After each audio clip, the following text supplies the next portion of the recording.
for Adli to show his speed and his shooting prowess. الجيل الجديد لعرب البوندسليغا تخطى كل الحواجز وبات طموحه يتخطى عنان السماء. لان اللعيب العربي دلوقتي ما بقاش مطالب ان هو يلعب بس او ان هو يجيب جول مره كل فتره، احنا بنتكلم عن لعيبه بقت بتلعب في انديه ومتالقين. مستلهما من نجاحات الماضي، بات الجيل الحالي من اللاعبين العرب في البوندسليغا يطمح للعب دور طلائعي مع اكبر انديه المسابقه، فبات المستحيل ممكنا، واضحى التاريخ يكتب باحرف عربيه مرصعه بالارقام القياسيه والانجازات التاريخيه، وأصبح العرب من صفوة الصفوة.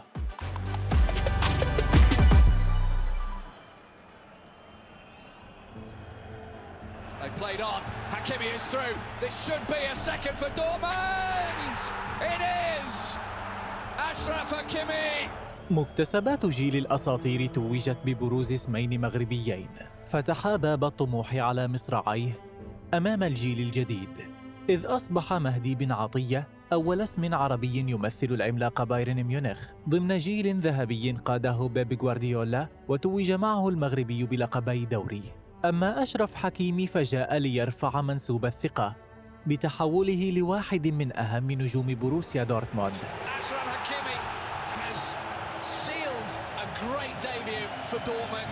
وتحت صيحات جماهير سيغنال إدونا بارك حطم الرقم القياسي لأسرع لاعبي البوندسليغا مرتين.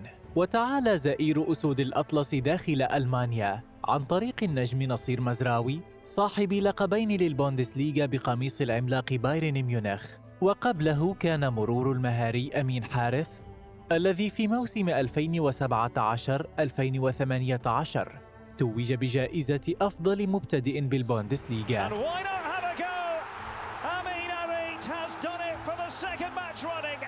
فيما دخل زميله في جيلزنكيرشن الجزائري نبيل بن طالب التاريخ بهدفه الافتتاحي الصاروخي بقميص شالكه، والذي توج بجائزة أفضل أهداف موسم 2016-2017. مع كل إنجاز فردي للاعب عربي كانت الثقة تبلغ ذروتها، واليوم يسخر البوندسليغا بالكثير من اللاعبين العرب الموهوبين الذين يحملون آمالاً كبيرة. كان عندي هدف نروح لأبعد حد في مسيرتي كلاعب كرة. J'ai fait un an ici, je suis pas déçu. Ça m'a fait beaucoup progresser. C'est un championnat où ils font confiance aux jeunes. Et ouais, franchement, je me sens bien. Oh, it's in the corner. It's not Mamouche this time. It's Faris Saibi. وعرفت العشرية الأخيرة تواجداً بارزاً للمواهب العربية الشابة في البوندسليغا، ويعود ذلك بالدرجة الأولى إلى منح الأندية الألمانية الفرصة للمواهب في مقتبل مسيرتهم دون خوف وتردد. Je suis venu assez tôt, assez jeune, donc ça m'a fait énormément progresser. Je pense que le championnat allemand demande beaucoup d'intensité, beaucoup de caractère. Et je pense que pour un jeune joueur, il y a rien de mieux pour se former.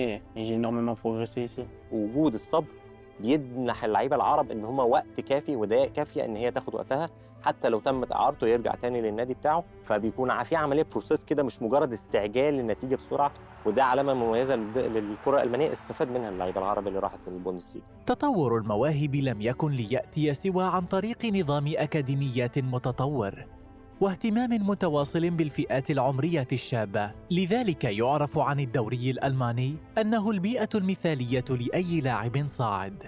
Und dann fing man ja an, die Nachwuchsleistungszentren aufzubauen. Sprich, noch mehr Fokus, noch mehr Geld zu investieren in die Talentförderung. Und ich glaube, das ist ein ganz, ganz wesentlicher Punkt. أما العمل على التطوير الفني والبدني والانضباط داخل وخارج الملعب فيبقى من أهم النقاط التي يتم التركيز عليها داخل الأندية الألمانية. ولكن في مستوى البوندسليغا يلزمك أنا نقوله 80 دقيقة على 90 دقيقة مركز، ما عندكش الحق تضيع التركيز.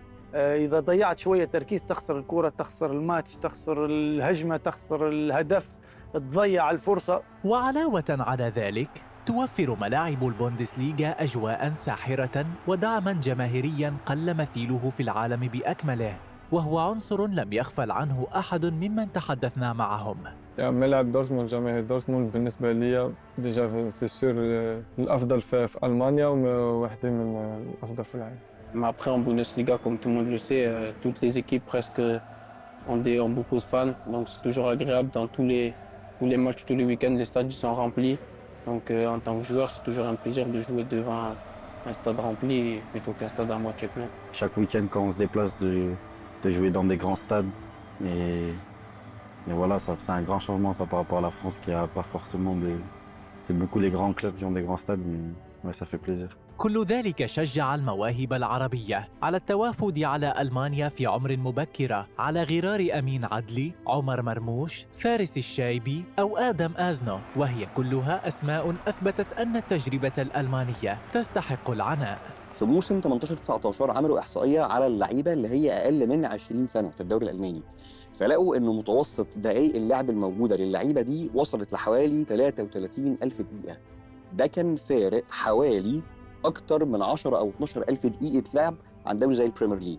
ويعتبر المغربي أمين عدلي واحداً من أبرز المواهب التي سلكت ذلك النهج، حيث التحق بباير ليفركوزن في عمر لا يتجاوز 21 عاماً، وفي سن مبكرة استطاع كتابة التاريخ برفع لقب الدوري الألماني بدون هزيمة موسم 2023-2024، وهي قصة مشابهة جداً لما شاهدناه مع فارس الشايبي الذي انتقل بدوره من تولوز لفرانكفورت في عمر 21 عاماً ونجح في فرض نفسه. أما عمر مرموش الذي حط الرحال في فولفسبورغ عن عمر 18 فقد بات قدوة يحتذى بها بالنسبة للمواهب الصاعدة رغم المصاعب التي واجهها في البداية قبل أن تنفجر إمكانياته الخرافية مع إنتراخت فرانكفورت ويصبح حالياً واحداً من أهم هدافي الدوريات الأوروبية الكبرى. خد بالك إنه اللعب في الدوري الألماني سواء في الفئة الأولى البوندسليجا يعني أو في الدرجات اللي تحت، واحد زي مرموش على سبيل المثال اضطر إنه يطلع إعارة لفرقة تحت بس عشان يرجع فوق لأنه ضامن مكانه اللي هيكون موجود فيه، وبالتالي قصة زي دي مع بقية القصص اللي موجودة تقدر تدي لك انطباع بإنه في ثقة في إمكانيات اللاعب العربي اتبنت بعد فترة طويلة من تاريخ اللعيبة دي في السابق. الظهير المغربي الصاعد بقوة آدم آزنو مثال مختلف، فقد انضم لمدرسة بايرن ميونخ في عمر 16 وهو الآن يقوم بخطوات ثابتة مع الفريق الأول ويحمل مشعل الجيل زد رفقة الموهوب العراقي يوسف نصراوي المتواجد بدوره مع بايرن ميونخ على صغر سنه ويتوقع له مستقبل باهر. Je pense qu'il y a beaucoup de jeunes joueurs, de jeunes talents qui jouent ici et puis pour les jeunes, je pense que c'est un très bon championnat, même pour tout le monde. Je pense que c'est un des meilleurs championnats au monde. Mais je pense que, bien sûr, le fait qu'il y ait beaucoup de buts, beaucoup d'animations offensives, je pense que pour les jeunes joueurs offensifs, c'est un réel plaisir de jouer ici. نحن اليوم أمام واقع جديد وتطلعات جديدة وضعت الجيل الجديد من اللاعبين العرب تحت أضواء نجومية، فشغف الكرة في ألمانيا والإمكانيات الكبيرة التي توفرها أندية البوندسليغا صقلت موهبتهم الفطرية وغيرت عقليتهم لتجعل منهم أبطالاً لا يسعون سوى للألقاب. تلك كانت قصة العرب في البوندسليغا، قصة يبدو ماضيها ملهماً، حاضرها مفعماً بالآمال ومستقبلها مشرقاً مرصعاً بالألقاب.